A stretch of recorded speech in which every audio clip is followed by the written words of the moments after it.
নমস্কার, আপনারা দেখছেন আরোহী নিউজ বাংলা। সুস্থ থাকুন নিয়ে আপনাদের সঙ্গে রয়েছে আমি সিঞ্জিনী। দীপাবলির আলো আর খুশির মাঝে আরেকটা বড় সমস্যা কিন্তু লুকিয়ে রয়েছে, বাজির ধোঁয়া। অভিভাবকরা এক্ষেত্রে পড়ে যান উভয় সংকটে।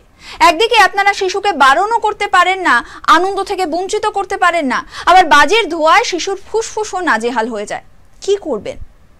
ছোটদের ফুসফুস বড়দের থেকে অনেক বেশি সংবেদনশীল।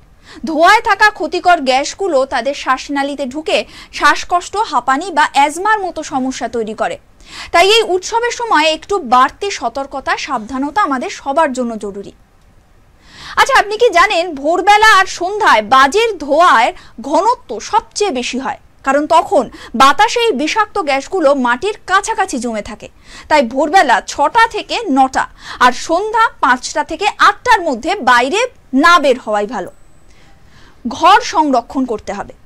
দরজা জানলা বন্ধ করুন, ভারী পর্দা টাঙান। কেন বলছি?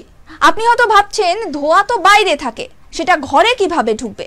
সত্যি বলতে কি, বাজের ধোঁয়ার ক্ষতিকর কণাগুলো খুব ছোট, যেগুলো বাতাসের সঙ্গে সহজেই ঘরে প্রবেশ করে। তাই দরজা জানলা খোলা রাখবেন না।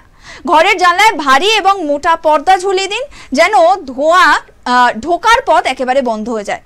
আর বাইরের বাতাসে যদি যেতেই হয়, সেক্ষেত্রে শিশুদের মুখে মাস্ক পরিয়ে দিন।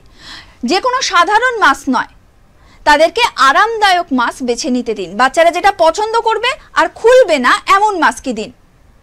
শুধু তাই নয়, বাজির শব্দ আর ঝাঁকুনি তাদের কানেও সমস্যা তৈরি করে। তাই বাজির বদলে প্রদীপ জ্বালানো বা রঙিন আলোর সাজে ঘর সাজানো আরো ভালো।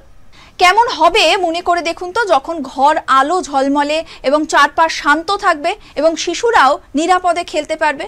তাছাড়া বাজি ফাটানোর সময় বাতাসে ক্ষতিকর ধূলিকণার মাত্রা প্রায় 10 গুণ পর্যন্ত বেড়ে যায়। তাই বাজির বদলে পরিবেশ বান্ধব উপায়ে উৎসব পালন করাই কিন্তু শ্রেয়। ফুসফুসকে সুস্থ রাখতে শরীরকে ঠিকমতো জল দেওয়া খুব প্রয়োজন। আপনি জানেন শরীরের মধ্যে জমে থাকা যে টক্সিন, সেটা দূর করে জল।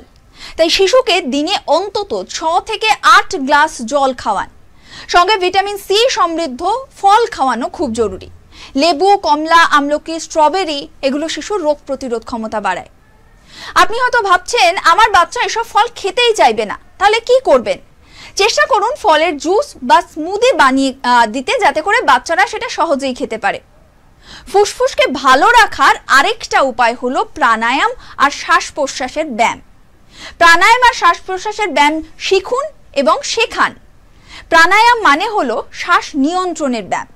এটা ফুসফুসকে শক্তিশালী করে আর শ্বাস নেওয়ার ক্ষমতা বাড়ায়। প্রতিদিন সকালে 5 থেকে 10 মিনিট যদি আপনি প্রাণায়াম করেন, তাহলে ফুসফুস পরিষ্কার থাকে। এখানে আমি একটা মজার টিপস দিতে পারি, কিভাবে প্রাণায়ামে শিশুর আগ্রহ বাড়িয়ে তুলবেন। আপনার শিশুর সাথে একটু মজার সঙ্গে ব্যায়াম করুন। ঢেউ ওঠা শ্বাস নিতে বলুন, যেখানে তারা ধীরে ধীরে শ্বাস নেবে আর ছেড়ে দেবে। এতে তাদের ফুসফুস শক্তিশালী হবে এবং বাজির ধোঁয়ায় ক্ষতিও কম হবে, আর শিশুরা আগ্রহও পাবে ব্যায়াম করতে। যদি কোনো শিশুর শ্বাস নিতে কষ্ট হয়, কাশি বাড়ে বা রং ফ্যাকাশে বা নীলাভ হয়ে যায়, তাহলে দেরি না করে সরাসরি চিকিৎসকের কাছে নিয়ে যান। বিশেষ করে যারা অ্যাজমা বা হাঁপানিতে ভুগছে, তাদের বাড়তি যত্ন দরকার। আর একটা কথা, দীপাবলির আনন্দ বাঙালির জীবনের এক গুরুত্বপূর্ণ অংশ, কিন্তু এই আনন্দ যেন পরবর্তীকালের বিপদের কারণ হয়ে না দাঁড়ায়। তাই একটু সচেতন থাকুন এবং নিজের পরিবারেরও যত্ন নিন। আসুন, সুস্থ দীপাবলির জন্য আমরা সবাই মিলে সচেতন হই।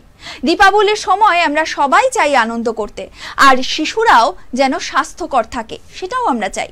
তাই এই ছোট ছোট টিপসগুলো মেনে চলুন। ঘরের ধোঁয়ায় ঘোরাফেরা না করা, বাইরের ধোঁয়ায় ঘোরাফেরা করবেন না, ঘরকে ধোঁয়া মুক্ত রাখুন, মাস্ক পরান, স্বাস্থ্যকর খাবার খাওয়ান, শ্বাস প্রশ্বাসের ব্যায়াম শেখান। আপনাদের উৎসব সুন্দর হোক এবং এই উৎসব হয়ে উঠুক সুস্থতার উৎসব। আপনি কি ভাবছেন এই বিষয়ে? আপনার নিজের আর আপনার পরিবারের জন্য আপনার আর কি পরামর্শ রয়েছে? নিচে মন্তব্য করুন এবং সেখান থেকে আমরাও টিপস পেতে পারি।